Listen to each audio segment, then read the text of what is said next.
Hey there guys, Gutslove here, and welcome back to part 2 of Mass Effect month. After the slow pace but decent story of the first game, we're now entering in high gear with what I and many other people consider the best of the 3 games, and my goodness, it is gorgeous.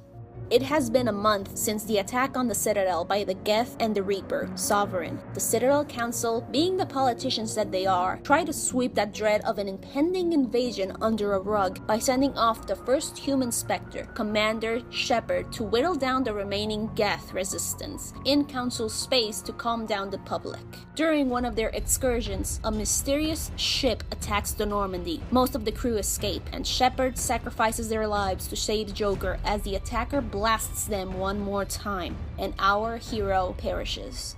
Fast forward 2 years and Commander Shepard is revived thanks to the Lazarus Project, conducted by the infamous pro-human group named Cerberus. As if that wasn't bad enough, many human colonies have been attacked throughout the course of those 2 years, and Cerberus wants to know why. Shepard discovers with the help of a stray Quarian that these attacks were made by the Collectors, an alien race that likes to keep to themselves and rarely come out of their secluded area of the galaxy. They incapacitate the humans and take them. No bodies, no battle damage, an easy sweep.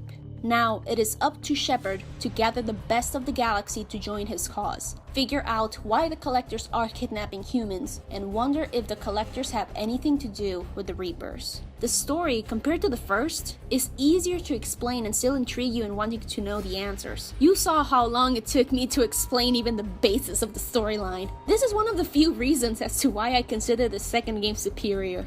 And then the gameplay starts. As mentioned in the previous video, this is more cover-based heavy, and they fixed their damn combat in many ways. I know people hate the cover base about how unrealistic it is and blah blah blah, but for me, it does help with trying to execute your strategy. You better command your comrades and have a better way to issue what weapons or abilities they can use in battle, along with the quick reaction commands. Oh my god, it's so beautiful. Speaking of guns and abilities, BioWare took a step back and limited the options. You get less abilities and overall 40 points to upgrade them, less guns to choose from, and this is including DLC.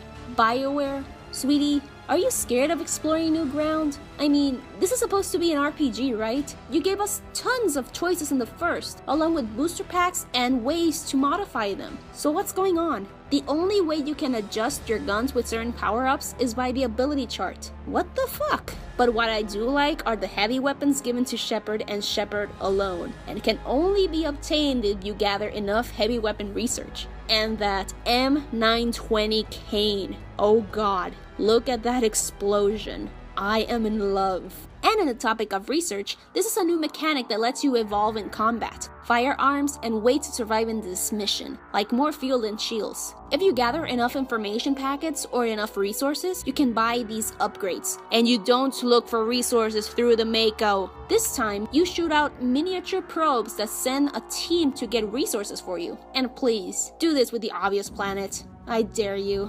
Over Uranus. There's also shops where you can get these research packets and more guns and upgrades, but they're static, so there's no worries if you miss them out. And the fish. They die if you don't feed them after every mission.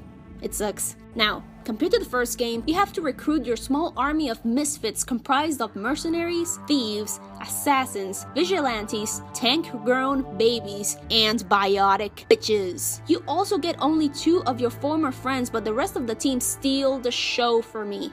I mean, holy crap, are they memorable. Still keeping with the whole combat biotics tech aspect, they all have their own specialties and abilities. Rarely do you see repeated abilities for each character. After all this, in the previous video, I talked a bit about each character. We get triple to 4 times the team members, so it's too much info for just a few brief minutes. I will spare you this inconvenience, but I will say this. Each character is worth every single second. They all have their motivations and flaws, interesting backstories for everyone, and a goddamn personality that makes you want to spend more time with each and every one of them, including the DLC characters that have less of a chance to shine, but still leave an impact on you, which makes them more human compared to the borefest that were Kaden Alenko and Ashley Williams. On to the things I liked about this game compared to the first. as a lightning round. Customizable armor, both abilities, boosts, and color. Varied maps with enemies that require you to think on who to bring along. Interesting backstories for every comrade. Being able to get a special ability for one of your party members and use it, no matter what class you're in. Being able to readjust your team members' abilities. But later on. Funny banter with Joker about every one of your crew members. Yeoman Chambers, giving you more reason to be careful with your ammo. Lair of the Shadow Broker DLC. Don't fuck with Arya. The morality triggers. Superior cutscenes. Not so many side quests that take forever. Joker and Edie. Can it wait for a bit? I'm in the middle of some calibrations. Getting drunk with Chakwas. Fish and ship models. Now on to the things I don't like about this game. Useless skins, although they do make some characters look cooler. Sweet, but not sexy enough smicky times with your male love interest. Seriously, what the fuck? Obvious dogfight design of the levels, thanks to obvious cover. You don't get to interrupt the council. The Arrival DLC that amounts to nothing. Feeding the fish. With that done, on to the spoilers. You have gathered your team. You've gotten every single upgrade. You've done all of the loyalty missions that will enable your team to have better chances of survival. Now it's up to getting through the Omega 4 relay. Wait, this is massive deja vu. Didn't we do this? So you get into a derelict Reaper to get the MacGuffin that will let you go to your suicide mission. And you get one of the best introductions of a team member since Jack. Shepard, Commander. Fuck this shit, I'm out. You finish all of the loyalty missions, and your ship gets attacked and everyone gets kidnapped. Your mission gets personal and you hit the Omega 4 relay to take the fight to the collectors. You storm into their stronghold while taking out the very ship that killed you 2 years ago. And you're about to place the bomb that will destroy the mothership once and for all. Until Human Reaper. You disconnected from the human juice of all the kidnapped people, save your crew, and are ready to blow the Collector HQ to Kingdom Come. Until you get the choice of either sparing the ship, killing everyone inside to turn over to Cerberus, or blow the sucker. Yeah. No! Fuck you, Tim, you shady motherfucker. This ship is going down. And, oh my god, Human Reaper attacks!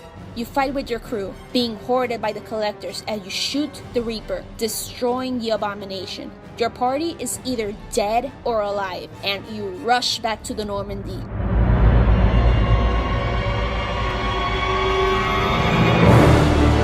The bomb goes off, and you either live or die, as the galaxy is saved once more by Commander fucking Shepard. Adding insult to injury, if you destroy the collector base, Tim is ultimately pissed. And you get the chance of either offering him to join you on the side of humanity with aliens, or to fuck off. You hang up on him. Your crew has your back. And Joker gives you some updated info on the Reapers, as Shepard looks onward into space, knowing that this fight was only another step towards war. Holy Testicle Tuesday! I love this game so much! It has everything I wanted. Likeable characters, customizable stuff, despite it being limited, and an intriguing follow-up to the main story, even if it's somewhat of a rehash of the first game, but amped up to the nth degree. I know I've been going on and on singing this game's praises. I mean, this game is pretty damn good. It fixed a lot of problems that the first one had while sacrificing certain elements of gameplay that made it less of an RPG. But nevertheless, even with its high character count, the writers made sure you would remember them. Wait, I'm missing something, aren't I? Oh yeah. BioWare, stop shoving Liara up our cloacas. She has grown a bit after her adventures with Shepard and is now hunting down the Shadow Broker because he has one of her friends, and it is up to you to help her save him. Liara accompanies you in this venture, with limited gun selection, having to rely on her biotics. We also get another Spectre, Televasir, who joins you in an odd investigation regarding Liara's safety once you go to her apartment when beginning the mission. But nothing is as it seems, for Basir is an agent of the Shadow Broker, sent to kill Liara, for she is getting too close and knows too much. Along with being the one person who robbed the Shadow Broker of the bounty of Shepard's body after the commander's death. You deal with Vasir and head off to storm into the Broker's ship, finding Liara's friend, Farron, and face the Shadow Broker, who I swear is the scariest fucking thing, and you don't ever want to see it in a dark alley. Once ridding the galaxy of this threat, the Shadow Broker's agents fear the fuck out after a power surge. Overwhelmed over their panic and the possibility of unfathomable resources and information, Liara takes the mantle and becomes the new Shadow Broker. Yay for BioWare giving us a cool mission that doesn't really amount to anything besides having Liara back in our team. A few upgrades, your dog tags, and another ship model for our private quarters. Now isn't that fancy? Oh god, I've been going on and on about this game because I love it that much.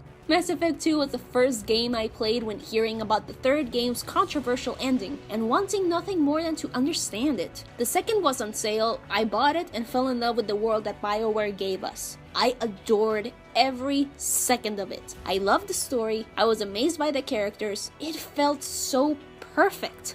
Still, this game is far from perfect. There are aspects of it that don't work, but they are so little in quantity that it helps the better things of this game. I know about the cover system thing being boring and unrealistic, but whoever said games needed to be realistic? You still play games about a freaking plumber saving a princess. Is that realistic? This video has gone far enough, and after all the hype of the second game, will BioWare really deliver with the final chapter of Shepard's journey against the Reapers? Tune in a few days to find out with the finale of Mass Effect month.